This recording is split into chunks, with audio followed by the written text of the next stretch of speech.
Hello, people, welcome to another exciting episode from Get in Football. Well, in today's video, we will be doing the match preview of Aston Villa versus Manchester United. Well, it's an away game, but Manchester United are in red hot form, and hopefully, we get all the 3 points. And I hope I just didn't jinx it. So, in today's video, we'll be discussing about what Ole Gunnar Solskjaer had to say in his press conference. I'll just be picking up the key points, and then I'll be giving the injury updates, my predicted lineup.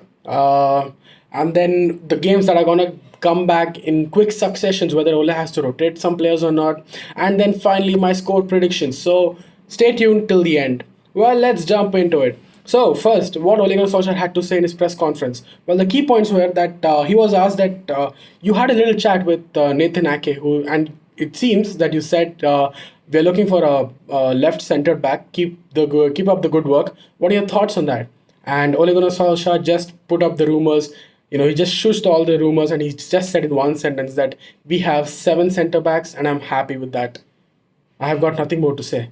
I was like, wow, he just put a full stop to that, and he was really good.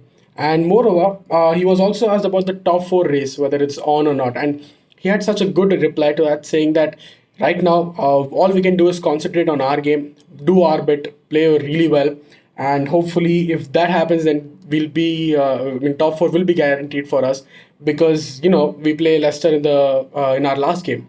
So yeah, this was a really good press conference. Very direct questions. If you have not watched it, please watch it. It's on YouTube. Very direct questions, and he answered it really well. Okay, so let's jump into my injury update. So basically, Lindelof was subbed off at 45th minute against Bournemouth. Because Ole Gunnar Solskjaer later on in the post-match press conference said that he had some hip injury, some back problems, so he had to sub him off. Hopefully, it's not such a big concern. And I think that if Lindelof is injured, and we shouldn't risk him to play the next game, even though the team momentum is really good, we shouldn't change the lineup.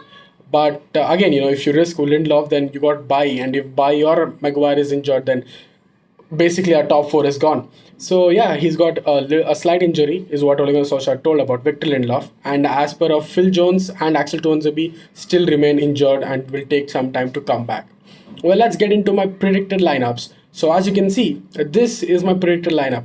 I've not changed at all. It's the same players who started against Bournemouth. We had a great game. We went 1-0 down, but we didn't lose our patience. We didn't lose our calm. You could see Ole Gunnar Solskjaer during that drinks break saying that keep your calm. You're doing well. Keep creating more chances. You'll get the goals. So hopefully, even if you go down, Manchester United fans have some what do you say? Some hope that we will come back. We are Manchester United. We will beat them. So hopefully we go with the same lineups. You can see that, and then Matic has signed a new contract. I mean, it was pretty. I was really stunned, because he got a 3-year contract. He's already what 32, and he's got a 3-year contract. Where is the mentality of the club when you give this kind of? I mean, he's a good player. There's no doubt about it. But max to max, he can do is 1 year, or you can stretch it up to 2 years. But 3 years is a lot. Look at what Chelsea are doing. They have Willian, who's in red hot form. He's 31 years old. He wants a 3-year contract, but Chelsea are just giving him a 2-year contract. So, and trust me, if Willian was in Manchester United, he would have got a 4-year contract by now. There's no doubt about it. But yeah, Matic signed a 3-year contract, and hopefully he he helps the youth that's coming up, like James Garner, Scott McTominay, to show them how to anchor that midfield. So Manchester United have 4 games to play within the next 8 days. That is, I'm talking after the Aston Villa game. That is from 14th of July to 22nd of July. The 4 teams are Southampton at home, Palace away, Chelsea at home, and West Ham at home. Let's break this down. Southampton at home. Well, in the reverse fixture, we dropped points against them, and I mean we drew 1-1.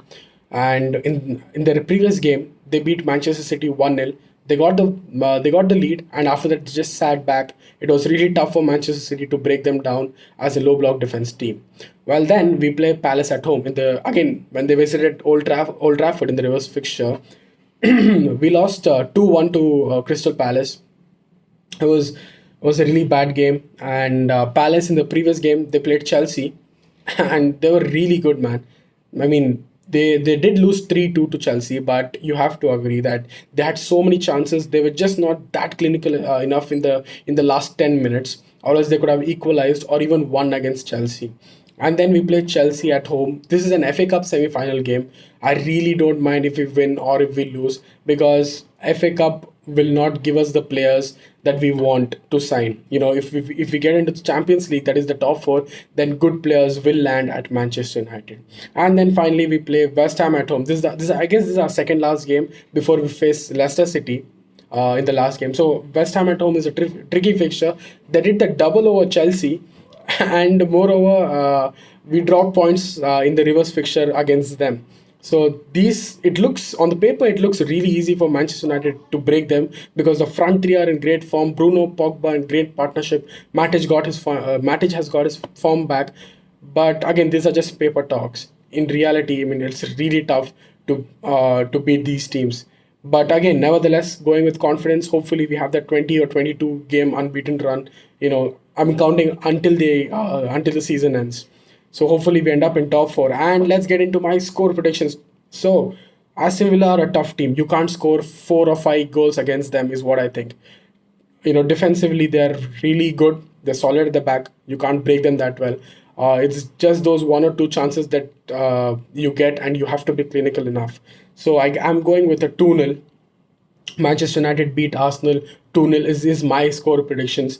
Let me know what your score predictions is. So this has been my Manchester United versus Aston Villa preview, and hopefully you guys liked it. Drop in your comments. Let me know what do you think your score predictions. What do you think that score predictions will be?